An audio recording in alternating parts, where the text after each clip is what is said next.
Hey L-Gauge fans, this is Joe with another video. Continuing to talk about this DCS Commander from MTH. I got a question from my from a YouTube video about how easy it is to hook up. Okay, Bass Fanatic 94, I think that's who it was. This is for you. Okay, what I'm going to do is I'm going to move the camera over here to the side here so you can see what I'm talking about here. A little bit of herky-jerky movement here, sorry about that. But here's what we got here on the back. Okay, that first green jack right there, that is for that's your input for power. Okay, mine came with the 100-watt power supply. So if you actually have an MTH power supply that has these jacks on it, that'll fit right in between these two. There's an input for the jack right here. Okay, this is if you want to hook up like a Lionel brick or something for it. I really don't know why they gave it this small set of input for the wires. I guess maybe because it was originally designed for HO. I don't know. But if you're gonna get this, I would really suggest getting one with the power supply. So you don't even have to monkey around with this anymore. Over here, you got your inputs right here for your track. You got your two wires coming out. Right here, two wires coming out. That goes to your track. Over here, you got an interface here. I'm not exactly. I think it's for a computer or for hooking up a, maybe it's to to hook up another commander to it. I don't know. And then all the way over here on the left, I know you can't see it, but you got your circuit breaker. Okay, that's it. I mean, that's all you got to do is power, wires to the track. That's it. I mean, that's all I did, and I had it up and running in no time at all. Okay, so move the camera back here. Now, a few of the things I was asked about this is what it can do and what it can't do. Okay, there's a lot of really neat stuff this thing can do. Okay, it can obviously runs up to 99 engines. Okay, you can control the sound system with it. Now, controlling the sound system is kind of almost like controlling it the way you would if you're running it conventional. Like if you're running an MTH DCS engine conventional, and say you're running off of one of these controllers here for conventional, you get your train going. I think it's bell, horn direction, and it goes into the sound motion. That's kind of what it does. Kind of the same thing. You really can't control the sounds that well. Basically, all you do with this thing is you hit PFA, and the train will stop. It'll go through its first set of sequences.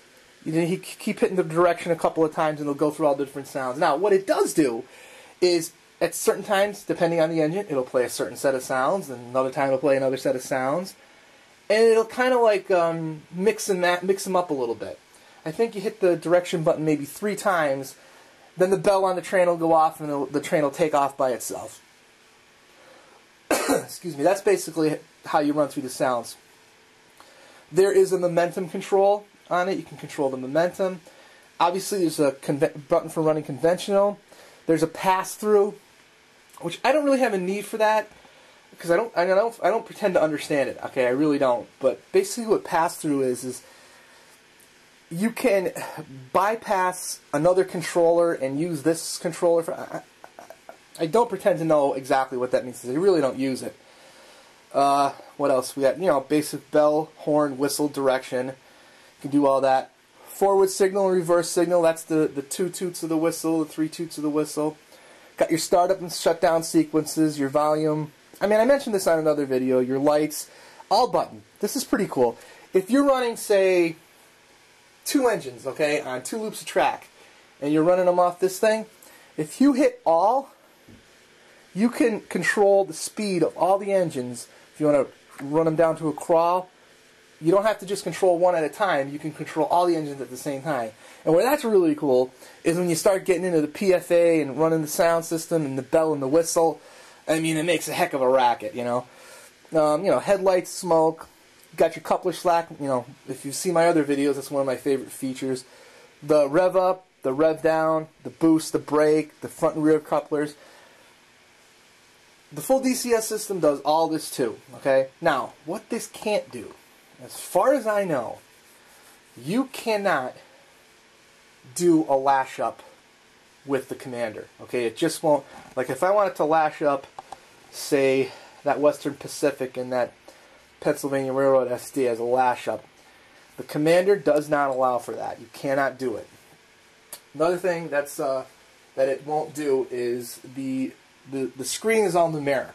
Okay, you can only assign numbers to your engines. You cannot type in, you know, what the type of engine in the road name, like you could do with Legacy. I know Legacy does that. Okay, you can't do it with this. Now, what you can do is, since this will take double digits, if I wanted to, I could program that as number 19. I can control that switcher, make that number 91. And that SD over there, if I wanted to, I could make that number 61.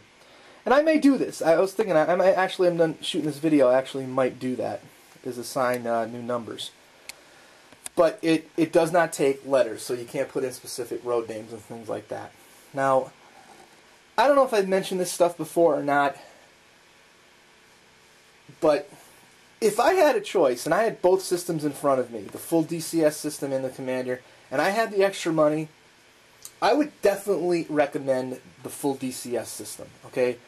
I mentioned before, the only reason I bought this is because at the time I could not find the full DCS system, and I had just made a trade for like 3 of my Lionel engines. One of them was a Legacy, okay, and I picked up 2 brand new MTH engines, Proto 2s, those 2 Pennsylvanias right there.